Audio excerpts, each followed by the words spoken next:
Hello, and thank you for joining me on the podcast this week. Well, I'm joined by actually someone in LA that was introduced to us by Gretchen Wharton, the one and only Gretchen Wharton, who's been on the show, as has her wife, Natalie Watts. And my guest is Sharra Romany, who actually has worked with them. Her husband has worked with them. And it's all part of one big family, isn't it? I mean, you get to know everybody in the business eventually, Sharra. Welcome to the podcast. Thank you so much, Chris. And Gretchen is, I want to say, not use the word old friend, a long time friend. And luckily now she's also been working with my husband for years. So, but originally I like to claim lots of those people as my friends. They were my friends first in the business. And, but it's wonderful that these relationships just keep going on. And every time I see people, I just feel really lucky that they're still here and I'm still here. And you're still in the business, exactly. And of course, Gretchen has been on the not only been on the show a few years ago now. I think it's the first season she was on the show, and she has introduced me to so many people in the business. You know, guests that have come on the show and shared their stories. So we're delighted that you've had time to join me because you are about to go off on a shoot, I believe. Yes, I have another job today. It should be pretty easy and fun. So let's start with what you might consider, Sharra, to be your career highlights, because I can go onto your IMDb and I can look on your website and I can see a tremendous portfolio of work now in your career. But what would you consider to be your highlights? I really like the documentaries that we've made that have social impact campaigns, really. Those for me, because at the end of the day, what I would love to do is be using my camera to tell people's stories, whose stories are not being told or that need highlighting. And so in the last few years, we've worked with Make Good Famous Summit and the, what is that prize called? Anyway, basically they're awarding small organizations all over the world with both cash and social media videos and things so that they can raise more money. But very tiny organizations all over the world, a lot of them are women. And the work that we've done there has been, that's what I want to do. I also love making beautiful commercial things, but when I've been in the room with these different people and just felt like, I'm in awe. I get to do this. This is what I get to do. I'm lucky to be here and get to capture you in this moment. And then I know that what I'm doing is going to help you get your, whatever organization they have, get further along in funding and in sight so that people can see, who they are and what they're doing. Really, those are the things I love. But I like to be with people and tell their stories. So I have done a lot of reality TV, and I did like it so much. When I spent 6 weeks, 12 hours a day with people, they would never know I was there, but I really liked hearing who they were and getting to know them that way. So at the end of the day, I just like to be with people and hear their stories. If you get to choose what you work on, then it's those types of projects that you would gravitate toward. Yeah, it's weird. I haven't had I'm choosing something, I'm going out and getting things come to me, and they always seem to be the right thing at the right time. Even if maybe afterwards I'm like, that was hard and not my favorite, but ultimately the growth that I will have from that experience. So it used to be back in the day for a lot of us, I never said no to a single job. Any job that came, I took it unless I was on something else. No matter what its content was or how much money it was, I just said yes. And then I had children.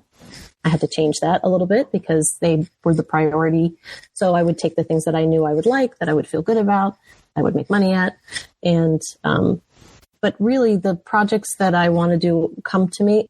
I would love to do more things, maybe more in terms of quantity, and not because I need to, but I do really just like my job so much.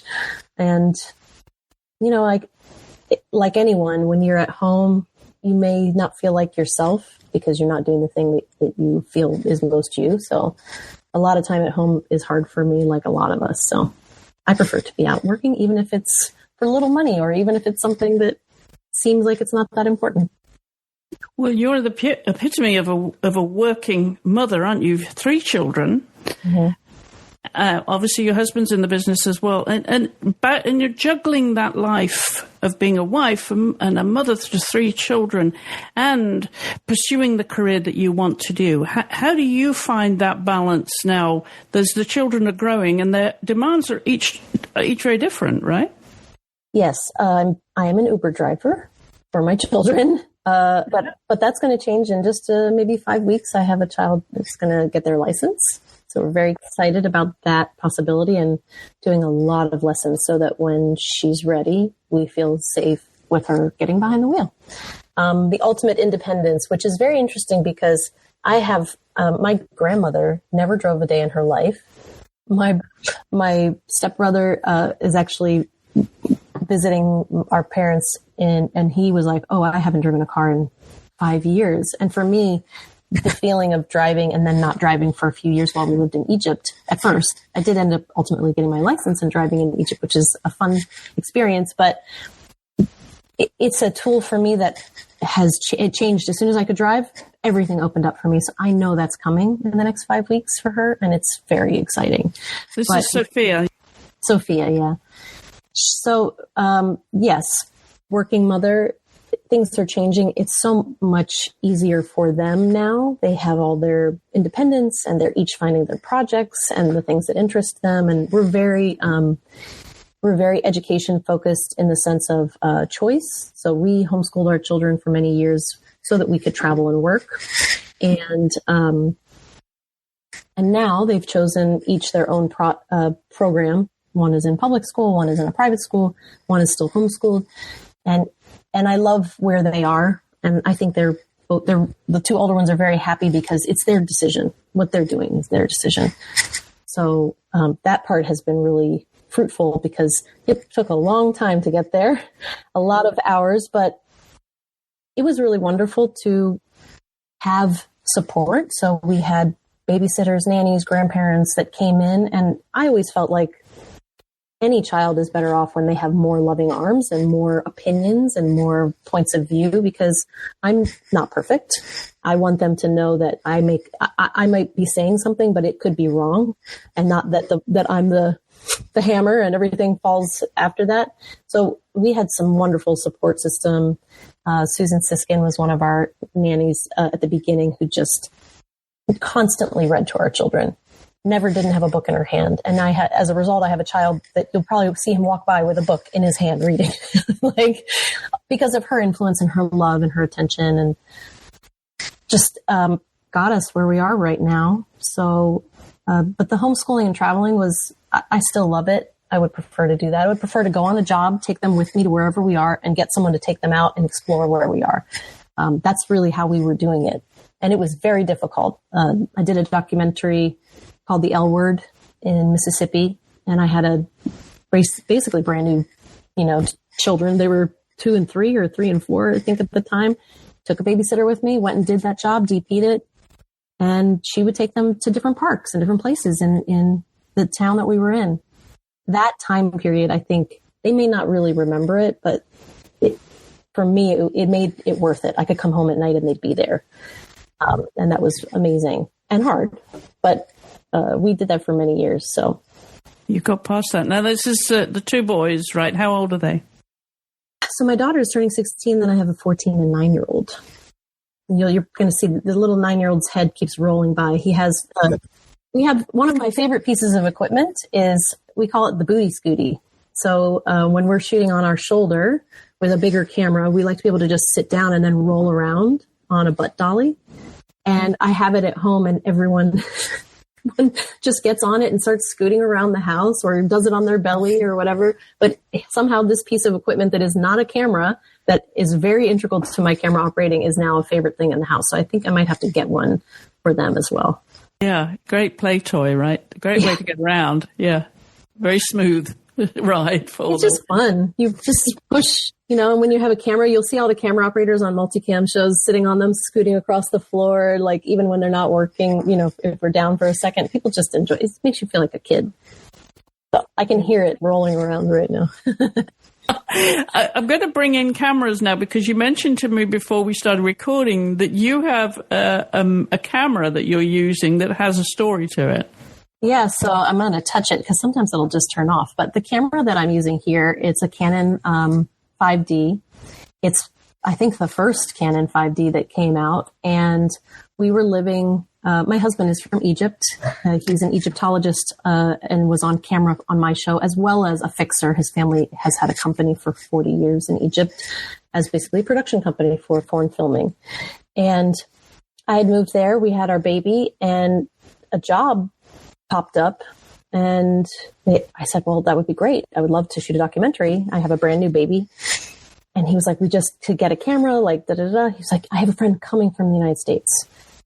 I'm going to get him to bring a camera back with him. So he brought the Canon, brought a couple lenses, and we stayed up the whole night preparing the camera because it arrived literally the day before the shoot. And that camera, and ultimately within, I don't know, a few months, was the camera that we were carrying with us when we fled Egypt during the revolution, and definitely got stopped by the military and got a lot of questions. What is this camera for? And, you know, I'm like, take pictures of my beautiful baby. So it came with us. And once we stayed, it was basically the workhorse that we used to get jobs at the beginning, especially when my husband first came. He would just go out with it and do job after job after job. So here it is now, our Zoom camera, 16 years later. I want to talk about that part of your life because it's a very obviously interesting and, life-changing moment for you when you went through that. But let's go back to the beginning, if we may, Sharra, because you're an East Coast girl. You're a Maryland girl, grew up in Baltimore. What do you remember of that time? I love Baltimore. It is a very eclectic, funky little city. I grew up in a really small area that was it's a little bit country, but next to the city. So it had its own vibe. This town, Elk Ridge, it was just such an interesting place to grow up because there was money in the county. So we had so much educational stuff afforded to us that I think a lot of people didn't have. And then at the same time, people they were just getting by. My parents at that time were both working in housing. So they were both draftsmen, and they were working in the industry that was building houses. And then that industry collapsed, and the area definitely went, I think, we had everyone remembers 2008 as being a collapse, but there actually was one in the 90s early with housing that really affected our family. But I stayed there not that long. When I was 17, I left and I went to New York City. I wanted to be a hairstylist. I mean, I had been apprenticing to do hair, but mainly because I wanted to do fashion. I wanted to go to FIT in New York. So when I was in high school and someone said, you can be working and learning how to do hair, and that will be basically an economic engine for you so you can go to college, because there was not going to be college money for me. And I did that, and I moved to New York when I was 17, turning 18, and I got a job the third day I was there in an amazing salon, and I worked there for a year, and I was just not happy being inside all day. I loved people's stories. That's where the storytelling part started for me, was just speaking to women. And, sometimes they're not listened to all day long, and then they come in and they sit in the chair, and I'm just blow drying their hair, and they get to talk and be the center of attention. When they go home, they are not. So I really connected to that time. And I also really liked the moments where I could make them feel good about how they looked. I was doing something for them. So that part never left me. And you'll find if you're on my set and you're a woman and I'm interviewing you, I'm not going to let your hair be out of place. I'm not going to let you not look good. It is very important to me. And definitely with women who know, I let them choose their lighting, like where they like it to be. Some actresses really know where they like it to be. And that's all back to that time period. So I traveled very briefly, and then I worked some smaller jobs. And then 9/11 happened, and I was pretty young, living by myself in East Harlem. And I left maybe within 6 weeks, because the whole vibe of New York City, it was so chaotic, for me. And I left and I went to Breckenridge, Colorado, and I taught snowboarding for a few seasons. Ooh, fun. In the quiet of the mountains. And when I went back home, I landed with my mentor in hair. Her husband was a prop master. He worked on The Wire. And he was like, come PA with us. And I kept finding myself by the camera. And ultimately, one of the DPs was doing a project on the side for free for someone who's on the show, one of the producers. And he said, hey, you seem interested. Do you want to learn how to load film? So the first AC and the DP, and they all gave me this chance. And I went and shot this little short film with them. And after that, I was obsessed. I never wanted to do, I had many, many jobs up until that point. But after that, I was like, this is where I want to be. And it just was a gravitational pull to the camera. Literally, every time I was on set, I would just be right where the camera was, right behind it. And I never even cared about being in front of the camera. You know what I mean? Like that was not, I was like, oh yeah, there's stuff going on there. What is this stuff? This is so cool. And that was it. After I did that project, I found it was going to be very hard for me to break in.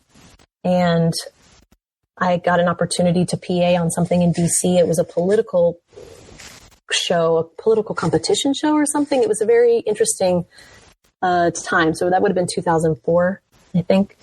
And I met a DP on there who was very difficult. I was a PA.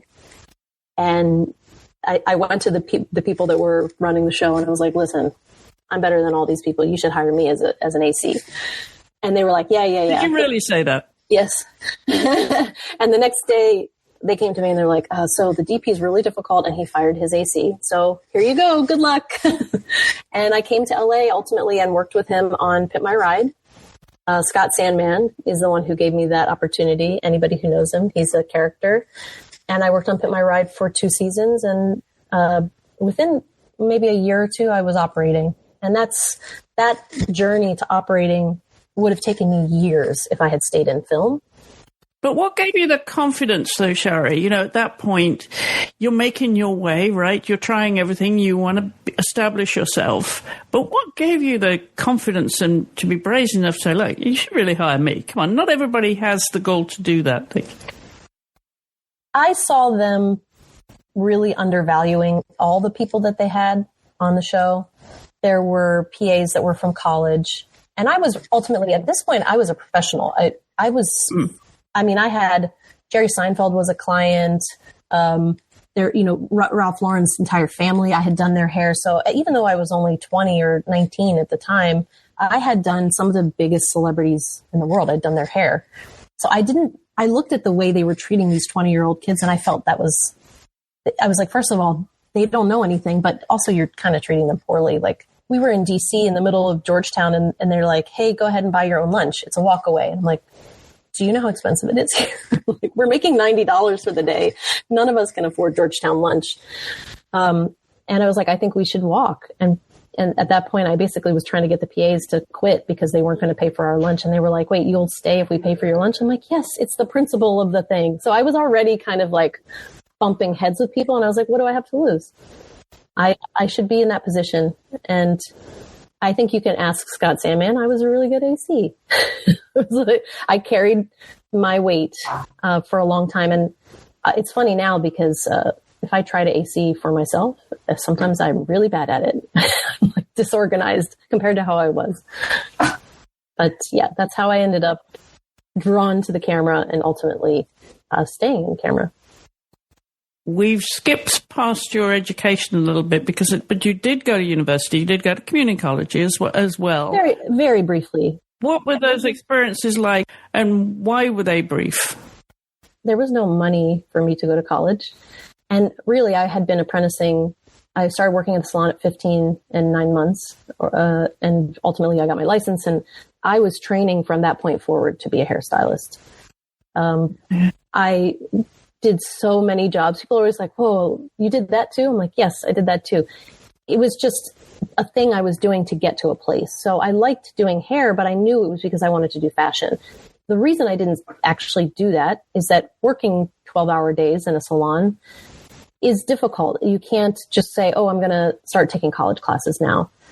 But also, I realized that they were not my people because I was doing their hair. I met fashion people. I did the people from Tahari. Like, I did so many people's hair, and I was like, oh, I'm not like them. Even I tell people the story that I was doing Jerry Seinfeld's hair, and I was telling him, because I was an assistant stylist, so I would do like the blow dries and take care of them. I said, they're making fun of me because I don't know what this store is. You know, I can't even remember what it was. And he goes, you don't want to be like them. It did, like, he was a very calm, quiet person, and he didn't really speak much. So I was just like, oh yeah, here they are. They're making fun of me. Like, and he was just quiet. You don't want to be like them. And that was it. He didn't really say anything else. So I was like, okay, I'm just going to do your hair now. But he was right. I was different than that crowd, and not to like disparage anyone in fashion, but I was too shy and too intimidated, and also not creative enough in a way, in that way. Now I've been on, Project Runway and all these shows. I can see what it would have taken. But I also think seeing the contestants on Project Runway, it makes me sad that I didn't see it in myself. I was like, oh, look at who's a good designer now. It's, mostly men. But there are so many people who now do that job that I'm like, well, but it wasn't meant to be for me. Even though I really believe in a see it, be it moment. One of the reasons that I like to mentor people is I want them to see that they can do it. They can have children, they can have a career, because everyone needs whatever they're looking for. They need to see it so they can be it. And back then I didn't have that for fashion. So I just, went on to camera. Thank goodness. So as a child then, or as a teenager, what were your influences? What were you doing, and what was appealing to you, and who were you paying attention to? I loved Madonna and fashion. My walls were covered I would rip out the pages of the fashion magazines and put them all over my wall. I really loved, and I do still love and would love to do commercials like that, like just the act of getting those moments together, almost like when you get a ballerina and get her in that moment and then you take that shot. I love those moments, even though for me, I want to be more grounded and do good work. I also still really love beauty and fashion. I'm not following clothing the way I used to. I almost in my own life am very basic. Like I'm like my husband, I wear the same thing every day pretty much. So that's another thing is it's not a passion for me. And whereas every day I am watching every single reel that comes across my phone on camera equipment, lighting, aperture, fixtures, like I'm definitely obsessed with what I do now. So that was the right fit. But as a teenager, I grew up in a place where people didn't really get to do much. And frankly, drugs became a big thing where I lived. And for a lot of people at that time period, and, the early 2000s, that opioids really became a problem in Baltimore. We lost a lot of people that I grew up with. 3 of my best friends died of, something drug related. And it's crushing because most of them had families that loved them so much. So my upbringing was watching everyone around me wish that they could do more, but not have any avenues to do more. And I'm still very proud. Yeah, but how did you navigate that as a young person then? Because you're surrounded by that culture, and you want to break out of it because you left home at 17. But, as a young teenager in your formative years with those kind of, cultural influences and all your contemporaries around you, there's a pressure to it, isn't there, to fit in? Not for me. One of the things I tell my daughter is I couldn't wait to drive because I don't drive with people who are drinking. I don't drink and drive myself. Like even I don't have a drink and drive. So I was always very ready to not have to be. I was fascinated by the wildness of some of the girls that I grew up. I mean, half of my girlfriends, by the way, are, they were from a better school, that they all have college educations. They have wonderful lives. But the wildness of the other group of girls that I grew up around and guys, I liked them so much because they were so wild and free. And I was I'm a person who just is I follow the rules. I do things the right way. And that has been me since the beginning. It was very hard to move to Egypt, by the way, because Egypt is very, like the traffic rules are very flexible. And I'm like, oh, I can kind of do whatever I want right now. So it's a strange thing. I think I just always knew what I wanted. I wanted to do fashion since I was 8 years old. So I knew that nobody was going to do it for me. No one was going to help me. No one was going to give me college money. So I better figure out how to get myself where I want to go. So I never had a problem with feeling directionless. I always had a focus and a direction. You had a purpose and you were driven, but where does that influence come from? Why at such a young age, at the age of 8, you said you knew what you wanted to do.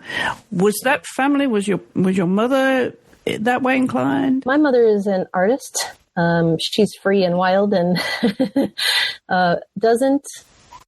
she had her everyday focus, which was to do those things, to paint and to write. That was pretty much it. I still, she lives nearby. I brought her out here to live near me. But besides that, no. My grandmother was really amazing. She was Hidden Figures, the movie. That's what my grandmother was. So she was a human computer and had worked for IBM, and she somehow apparently is in a picture with Oppenheimer. Maybe she worked on the atomic bomb. We don't know. And my grandfather was an aeronautical engineer at the Applied Physics Laboratory. They were very driven people for engineering and science. My mom, this free, wild artist, very different. And then my stepdad who raised me, I think he's probably a pretty big influence. He's here right now. As he's been here the last few days, I'm like, oh man, some of these things that like when you walk out the door, like check for your wallet and keys and phone. And he's been a volunteer firefighter for my entire life. And that kind of like needing to serve people is definitely from him, like wanting to use what I have to do good comes from him. And being the caretaker of the kids, the caretaker of my mom, and, like being the one who runs the ship. That's definitely from his influence. So that is my role in our family. Like everything gets organized by me. Everything is focused by me.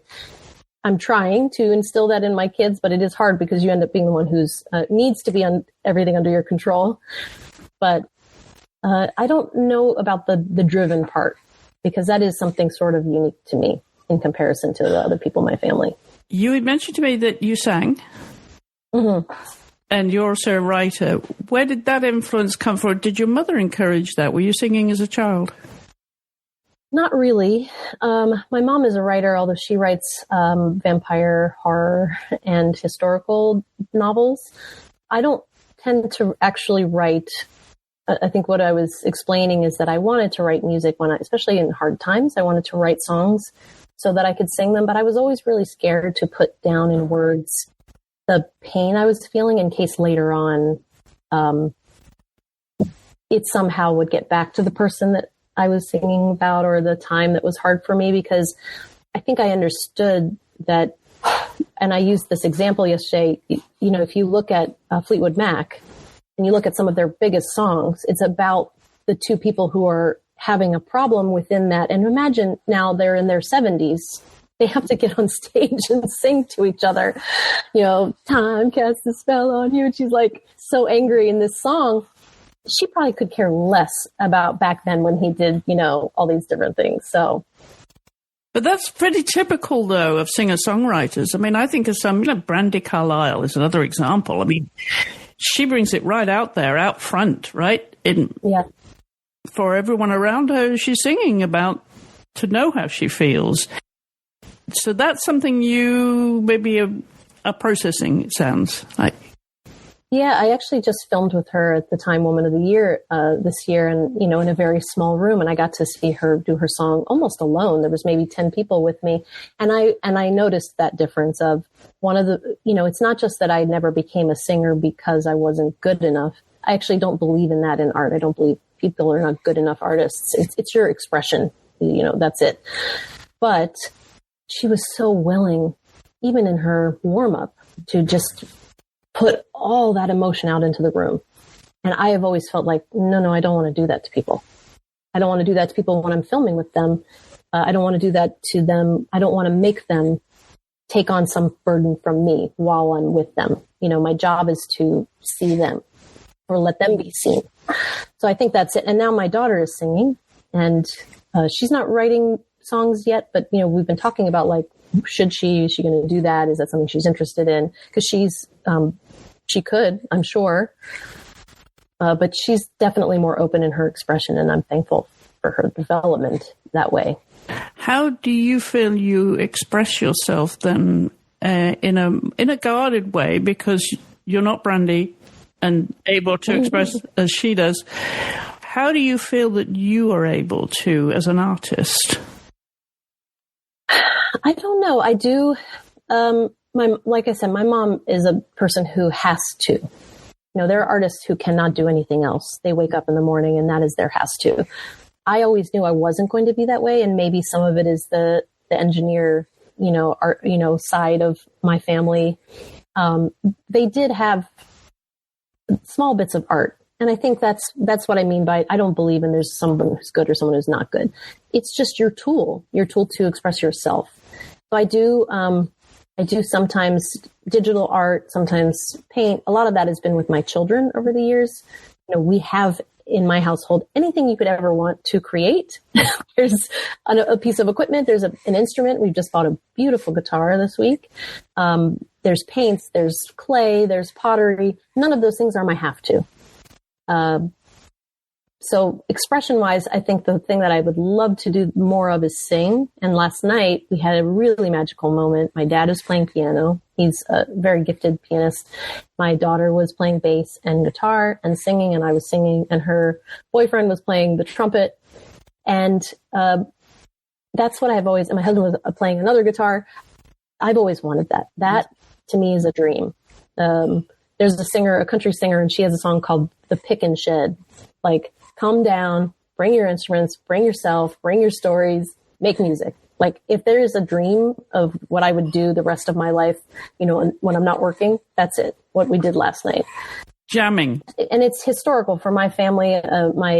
My Jenkins side of my family, that is something that I've been told they did. They they were living in Virginia, West Virginia. There's a lot of like coal miner kind of, old country folk, and that was what they did, and I can feel it when I'm making music.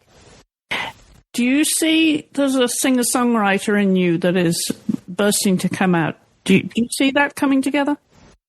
The singing, I always want to do more of it. Really, the reason because I was shy about it. So I sang here, I sang there. I never was like doing it for real. My daughter is really doing it. Now I really understand, like, musicianship is something I didn't understand. I'm like, oh, you just have a talent. You do that talent. Yeah. Not that she really is understanding how music works. She's diving in, and I'm watching it happen. And now I'm like, oh, I'm just like a hobbyist over here. But it is still so much fun, and it's fun to do it together. So, but the way that I finally started singing was when I had kids. I would sing to them, and I felt, oh, I have a tool that I can use. And then the next kind of iteration of that was someone asked me to sing in a Unitarian church, and they do, you can choose basically non-denominational songs because they're kind of you can have every religion in the room. So I sang, and I happened to choose a song called Angel from Montgomery by Bonnie Raitt. And one of the people had just lost his wife, and he was like right in my eye line, and I was singing the song, and he kind of sighed, and his son put his hand on his shoulder. And I went, oh, I'm creating a time and a place where he can feel these feelings. That is what I can do. So instead of feeling like, because I don't want people to be like, look at me, I'm on stage, look at me, I'm singing. Oh, sorry. I'm not professional, I'm touching the mic. That moment of realizing that my voice could be used for setting the stage for people to feel what they needed to feel for the entire week. Like, they couldn't let it out. They couldn't feel the sadness for losing someone or being disconnected from their family or their parent or whatever it was, they could cry, basically. Not that I wanted to make people cry, but I just knew that if I brought enough emotion to the room, they could just take that space and have it there. That's a gift, Sharra. Yeah, and we recently lost our piano player. I don't want to get emotional, but Kevin Matthey, who played piano with me for years, every time I would sing, he just passed away, and he was so amazing. Sorry. Yeah, but now, I mean, it's a way to express yourself, and it's empowering for you too, right? It puts you in a position from somebody who was shy, and now, and so often you hear of singers and actors who are by nature shy, but once they get on the stage or on set, that all just fades into the background, and they can truly become themselves and express their emotions in an artistic way. But I think what you just highlighted there was that itself is a gift. And you think that, when you're not working and the children are getting bigger and you'll have more time for this, this is going to be magical. Chris, you didn't tell me this was going to be a therapy session, Chris. You're going to be crying over here. No, you won't be the first. You're certainly not the first, Sharra. But it's a safe space, so I hope you feel that. No, and I the moments where I can highlight the people that have, helped us, supported us, and really those, losing someone so young, he was not an older person. It just, you want them to know, even if it's like shouting out to the universe right now, like, you mattered to me, you made a difference. Let's talk about happy times, meeting your husband now of 17 years. Yeah. Let's bring him into the picture, because I met him earlier, and I know that he's been working with Gretchen. Another show. Yes. With Gretchen. They were literally just on a show together. I'm going to turn my air conditioning on. It is not working.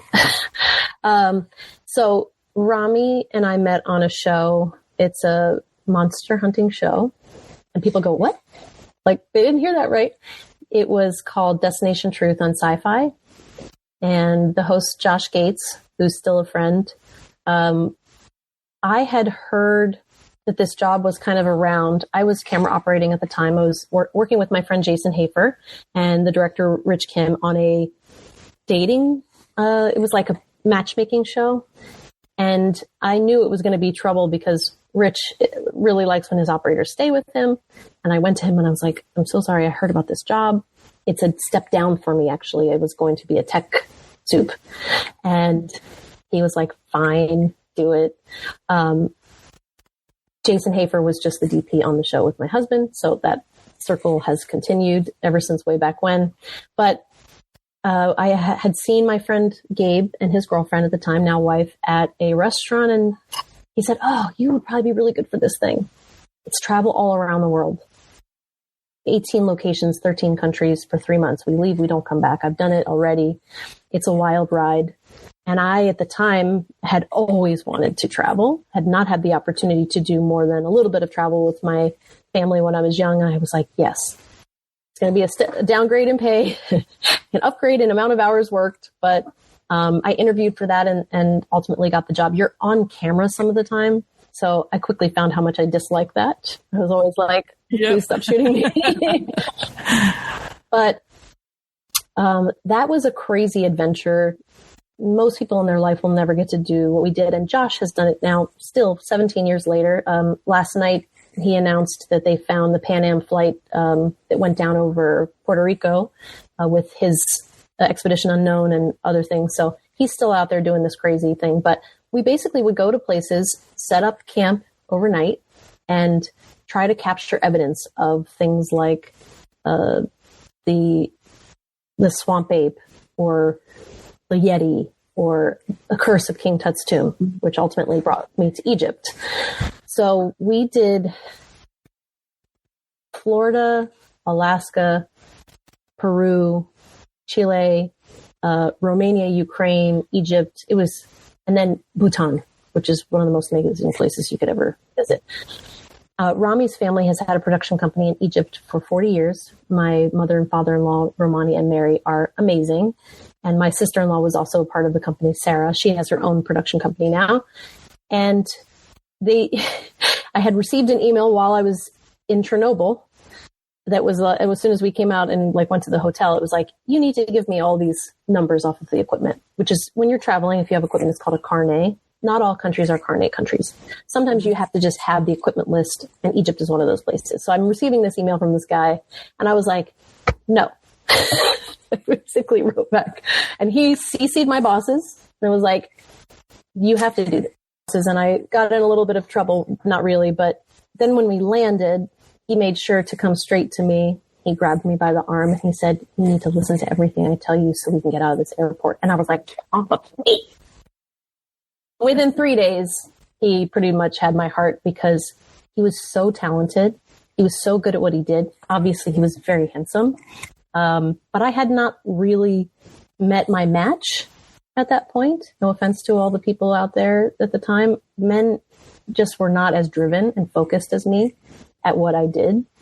I just was having trouble making that connection with somebody else. So when I met him, I was like, oh, you know, you get it. You get me.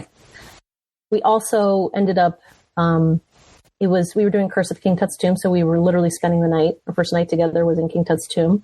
And everybody, the second meal, you know, when you're shooting, you have a meal every 6 hours, so to speak. And this one was at like 2 a.m. and it was shrimp salad, which I avoided because we were in Egypt in the desert in the middle of the night. I was like, I'm not eating shrimp salad. Are you crazy? And he got sick and I took care of him. And that's how we ended up developing a bond. I've always had tummy trouble. He was having tummy trouble. We were like, I got you. I know how to help you. And after that, there was like 1 day left of the shoot. And I was like, what am I going to do? I like him so much. And everyone on the crew was like, yeah, you know, whatever, showmance. We left and we went to Bhutan for 2 weeks, and there's almost no internet there. And then I went back to LA and he came to visit me. And that was really, you know, that trip, like that he did it, that he came that far was just such a big deal for me. And in very short order, realized that we needed to be in each other's lives. And probably with, I think, November. So that was April. In November, we got married. That was it. We were like, it was very easy too. It was like, hey, do you want to get married? Yeah, sure. Let's get married. And then we like went and just did it. No big show, because we're not like that really. Mm-hmm. We don't kind of celebrate things in a big way. It's like the actual work is the actual work. Yeah. Like the celebration part is just not as important to us. So that was really fitting. We also didn't believe in spending tons of money on something that we could take that money and put it in our investment, our company, our house, or whatever. And that's still how we function today. We'd much rather buy a camera than go on a fancy vacation. But the wedding itself, did you have a first dance then? Not really. We got married on the beach, barefoot. Just a friend and his wife came. We had planned to have a bigger wedding with family, but it was the right thing for us to just I basically called my friend and said, hey, we're right down the street from your house. You want to come down and be a witness? And he brought his now wife, and they were our witnesses, and it was perfect because it was just us telling each other, this is what we're going to do. We're going to be committed. We're going to be together. And that's how we roll. Hi, I'm Gretchen Morvan, cinematographer, camera operator, and lady camera guy on Instagram. I have a new newsletter which expands on my website for people working in camera and cinematography. Sign up in the highlights on my Instagram or at my website, ladycameraguy.com, where you will also find job opportunities, hiring resources, career advice, gear recommendation, mentorship, internship, training opportunities, job resources, recommended reading, watching, and podcasts. There's also a list of international organizations dedicated to cinematography around the world. Again, the website is ladycameraguy.com and on Instagram at ladycameraguy.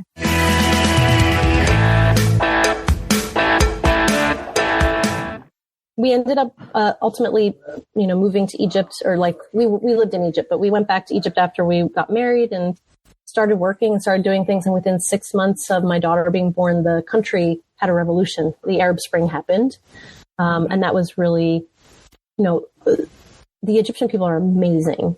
I really enjoyed living there. I try to like push him sometimes because my family is there half the year and they're here half the year. I'm like, let's go be there more, because I just loved the food. I loved the chaos of Cairo. You know, it's visual storytelling at all times. Not to mention that shooting, most of our projects were about ancient Egyptian history and archaeology, and my husband is an Egyptologist. So that was fun. I mean, I could never get tired of going into the tombs and filming. And at one point we were living here and went back to film, and I got to go in the tomb of Osiris, which is a place almost no one gets to go, that is like 2 football fields down under the earth. And you're like, I'm in a place that someone had to dig down this. They built this 5,000 years ago. Like, I could never get tired of that. So for me, I really love Egypt, and I was sad that they were having trouble. And, and, you know, we just wanted to be safe. So we left just to make sure that we would, you know, not, when things went down, we just didn't want to be in a place where we couldn't protect ourselves. And then we went back within 6 months, we were back.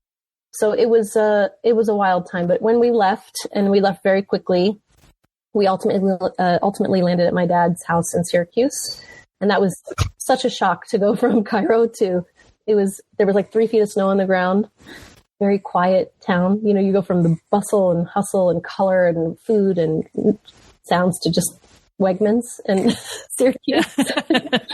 Wegmans in Syracuse. Yeah. That must have been quite a transition for you, though. But you determined that you were going to raise your children over here. It was going to be safer. But in terms of your career, at the same time, Sharra, it sounds to me from what you were saying earlier that you were able to go from one job to another. You pretty much had a consistent path, which is unusual in the business, right? You know, bum, just, you know, good times and bad times. You were able to stay hired in the industry. Does it feel like that when you look back at it now in your career path? I mean, I certainly, with each child, so with Sophia, I worked when she was 6 weeks old, and I had a C-section. That was insane. I should have never done that. I ended up crashing the car because of exhaustion. And I was in a foreign country having had my baby. But by the way, the medical care was so much better. I felt very cared for. But ultimately, I went back at 6 weeks with Sophia. We were doing a documentary. Leo was born in Cairo. We flew back. I started working when he was 2 months old. I did, I think my first job back was Drag Race. And that was a very interesting experience because he was little at home and I was breastfeeding. So I was pumping 5 times a day, shooting 12.5-hour days, 6 days a week on between Drag Race and whatever else I was on at the time. I don't remember, but I would have to like find, you know, where do you pump when you're on a show like that? I would find an empty room where interviews would be taking place at some point, but I didn't really know where to go. And I'd be like hiding behind black curtains trying to pump. And sometimes I'd be in crew vans. People would be like, what's that sound? I'm like, my breast pump back here. So I went through that when there weren't a lot of women who had kind of done it. Again, not having that see it, be it moment. And I was really happy that I would have conversations. There were men who'd be with, like, sitting next to me in the van while I have my cover on, while I'm pumping, who'd be like, so tell me about this. Like, how does this work? Me and my wife are about to have baby. And like, so I kind of made sure that I was showing people, you can do this, but I was also obviously pumping because I needed to. And then with my youngest child, I took 6 months off because I was exhausted, and he was a very big baby and a lot of work at the time. So I just needed more time, but really I never stopped. I was working with Sophia. I was working up until I was almost in labor. I was 8 months pregnant and I had to leave work in the middle of the day because I was not feeling well. With Leo, I worked up until I was doing Cupcake Wars, pregnant, standing on the table. The director's like, what are you doing? Get down off the table. And then with Gio, I was working, but I didn't work as much. It was just a harder pregnancy, probably because I was a little older. But I think the reason that I kept working is that for a lot of times, I mean, I'm just thankful I had people who we had good working relationships. So they wanted me on their team because I was still the same person, despite the fact that I now had children. And the other thing was I started to take unconventional clients. And I think one of the reasons why I've had luck now is that I'm working with kind of a mixture. I have corporate clients. I've worked with Time Magazine for 5 years now, and I really love them. I love their team, and I love all the stuff that I get to do with them. Highlighting women for Woman of the Year and a lot of cover videos. And I've even been able to interview for Time. I got to interview Demi Moore as well as set everything up. And that was like, very nerve wracking. And then we have a client every year we do an award show for 10, 11 years now. He's a very good friend, Nick Nanton, and his company DNA. Rami and I both have done documentary work for them and won some awards. So, I never said like, I don't do that. And I've done some scripted, mostly comedy, which I would prefer. Regular scripted shows might be a little bit slower for me. Like, I think maybe my kind of need to move forward when you're really like setting things up slowly. Comedy, I would enjoy more because I would rather laugh than shoot something very dark and heavy. So yeah, I think the mixture of clients and also that we're both in the business. So sometimes it's us together. Sometimes he's passing me something. And obviously his entire crew is my friends.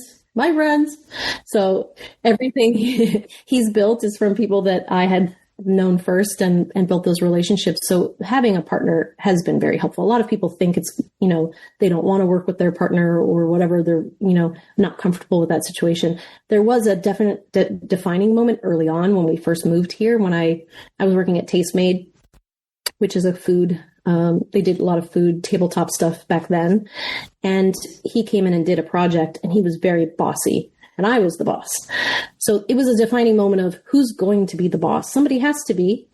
And in that moment, I kind of at that time thought, you're better at it. I'm going to step back and be supportive. And that's changed now because now I have more time. I have more energy. And now I can go be my own boss, be separate. But definitely when we're together, that hierarchy is just something that falls into place. We can't help it. And so there was definitely that moment where we had to make a decision, hey, we're going to work together. I don't like that you're being bossy because I'm the boss. Okay, you know what? You make those decisions and you carry that weight. And I'm going to go all around you to do all the things that I want to do to make it successful. And that was actually freeing for me because I got to make really beautiful stuff. For the first time, I was like, had the time and to light and do things that I wanted to do where I was not having to be in meetings or whatever it was at the time. So, maybe other people would have made a different decision, but for us, that was what made it work and has made it successful. So all the shyness that you had in the past, that's faded away now. You're the confident woman who knows exactly where she is and where she wants to be and who she is. I mean, I don't know. Yeah. Do you feel that? Do you feel stronger and empowered and having a place in the industry now? I feel that we are all, I think something that is really important to point out is that each time I had a child and I was not working, I felt like I was not in the business. And even if those were short periods of time, I was like, does anyone know who I am? Does anyone remember me? Am I still me? And I think I have heard a lot of men who are not working because of our industry changing have those same feelings, but not attribute it to a short period of time. So for me, it was like, am I real? Okay, there's a child. Once we get over this hump, I'm going to try to get back in. And now you have a lot of men who are saying, do I matter? Do I count? Because their work just dried up and there's no short-term thing that was the reason. And it's a depression. I have heard a lot of people, not just men, a lot of men and women both speak about how they're feeling like they don't exist anymore. And they're so scared about their future. So I think that is, I'm always thinking, what are we going to do next? And how are we going to keep going into the future? But I certainly think I can lead a team. And a lot of times now when I took an opera class and I was in the opera class and I was like, this person does not know how to lead this room. I can lead this room. Like, I can make this work so much better. So I definitely know what I'm good at. And now I find people to fill in the places that I'm not good. But I really just want to do a good job for the people that hire me. I want to be a good presence on set, and I want to bring my friends and the people that have been really hard workers along the way with me so that they are working. That's my goal, day to day now. And you had mentioned how you enjoy mentoring too. That's important to you now. Yeah, I was at the Society of Camera Operators for 4 years on the board as the co-chair for inclusion, and mentoring was really important to me. It became harder for me to manage that position, and I'm really glad that Chanel Alvarez had taken over for me last year. I kind of went to her and was like, I can't do this. And she has a young child too. And she was like, I got this. And she's doing an amazing job. So I haven't been doing as much of mentoring, but I've pivoted now. I'm working on a project called Mamas with an amazing filmmaker, Michelle Ellie. She is an actor and a producer, but she wrote the script 10 years ago. So I'm going to DP that with her. She's built an entire crew, and we hope that that is a moment for her that she can push forward. There's another person who I worked with recently who also has a script, and I was like, let's do it. I have the gear. I have the time, you know what I mean? I'll make the time.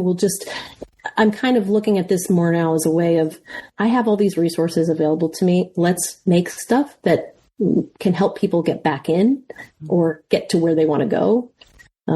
Make the projects that they dreamt of making or that they hope will catapult them into a different place. A lot of people want to do different things because the area they were in has now basically dried up or stopped or whatever. And I have 2 projects like that. And then yesterday I was talking with a friend. We worked on Red Table Talk together. He's a photographer, Stan Evans, and we're basically just looking at what can we build?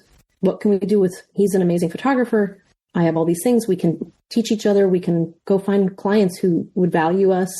So we're talking about working together. And then I'm the unofficial tech, or I don't know what the right word would be. My husband has built an app for camera plotting. It's called CamPlot. And I'm the person who bugs him every single day to fix it and make it different or add things. I'm like, can you add this for me? Can you add that for me? And I'm using that camera plot I just did the Ultimatum reunion, and I used that with my director, and we're both trying to figure it out. So that's a fun thing that we have that in the house. You know, it's like my own personal camera plot app. When you glance back, if you have time, Sharra, to look at your career path, what would have been those defining moments on your journey that were kind of the turning points, the milestones that have got you to where you are now? Were there any big ones that you thought, well, that was right place, right time? I don't know. I mean, I think it's just a continuous line for me. I'm definitely, I got to direct a commercial for a Omnicom and a pharmaceutical brand this year. And that was really fun I had an amazing talent with us, Natalie Morales, and I got to, lead that team, had a lot of amazing women on it. And that felt really good. And I hope to do more directing. I don't always have to be the director. I don't always have to be the center, but I certainly like organizing things and making them run well, be proficient, be beautiful. And so I have to be in a leadership position of some kind because I don't want to step on someone's toes unless I'm with someone collaborative. You know what I mean? That's ultimately, I don't mind not being in leadership as long as I can have a say because I have a voice and I need to use it. So the director I work with a lot, Anna Malace and more, she is amazing and she knows what she wants, but she's always willing to hear my perspective. And we've been working on projects for the last 2 years now, and she's also so much fun. I've heard how much fun she is. She was on the show too. Yeah, she's amazing. And we did her podcast. I don't know if she talked about her podcast, but I believe in her podcast and her voice. She's talking about dating after 50 and she puts such a fun perspective on it. So we did that together over 5 days last year. So yeah, I don't know. I don't look back and think, oh, there's these different defining moments. The defining moments for me is when I had to leave New York City because of 9/11, when I had to leave Cairo because of a revolution, when I had to leave my house because of fires last year. So it's really these big moments of like shifting, but I actually love shifts like that. I think sometimes, I mean, I moved like 50 times in my life. So I like a start over. I feel like it gets the cobwebs out. I would love to do it right now, but my kids love where they are and they love their schools. So I have to wait a few years before I can do that. But I imagine in 5 years from now, when everybody's kind of out and settled, that I will probably have moved by then, moved somewhere else, and just to experience something different. I need that. Obviously comfortable with change, but you were born in October, so you're a Libran, right? Yeah, so Libra. Yeah, Libra. So you're very even keel, aren't you? I don't know if my kids would say that. Maybe. What are you most looking forward to the rest of the year now, Sharra? I mean, work-wise and vacation time with the children while they're on break? My daughter got to go to Berklee School of Music for camp, so I flew her out there a few weeks ago and then flew her back. And my son got to visit Japan with his school. And now we're going to... we were supposed to go to the mountains today, but we're probably going to do some beach time and some open mic nights where my dad and my daughter can play music. And then we're going to go to Egypt after I do a project next week. So we'll go I wish we could go for more time. Honestly, it is so beautiful. We go to the North Coast. The water it's the Mediterranean. It's so blue and amazing. My mother and father-in-law take care of us so well. So when we go there, it's such a nice time. But my daughter is very eager to get her license as soon as she gets back. So we have to come back. I'm wondering if she takes over the wheel, then does she get to choose what music goes on in the car? And what the karaoke moments might be like in your car, in your family car. Do you do karaoke? We have a karaoke machine. Don't worry about that. We definitely do. Car karaoke? Yeah, but actually we don't need, last night, we had the real thing. We had a real piano player, bass player, guitar player, trumpet player. We have the mic that I got her for Berklee, and we were really singing. The fun thing about the end of this show, what we do is, and I hope you've got your guests lined up, because you get to choose 6 guests, living or dead, that you would invite to a dinner party. I mean, it would be my family. I don't really think about other people and having conversations with them. I think there's a time when I did, but I used to get on a plane and just be happy to talk to someone that was sitting next to me. And over the last years, our country has become very divided, and I don't tend to start those conversations anymore. I don't tend to reach out as broadly as I used to. So really, the most important thing is our time is limited with the people that we love. And that's who I would want to have around the table. Maybe we would add my great-grandmother and great-grandfather, because they were kind of amazing. She was my great-grandmother got her degree in 1909, and she was a teacher. I met her students. When my grandmother passed away 5 years ago, I went to the funeral, and there were my great-grandmother's students. They were like, "You're Peg's great-granddaughter? Oh, she was hard." She had taught her whole life until she died, basically at 85 years old. So I think between her and my great-grandfather, who was a pioneer car maker, I might like to sit in on a dinner at their household and listen to them and hear their stories. But mainly it's exactly who's here. If my mother and father-in-law were also here and not in Egypt right now, and my mom who's down the street.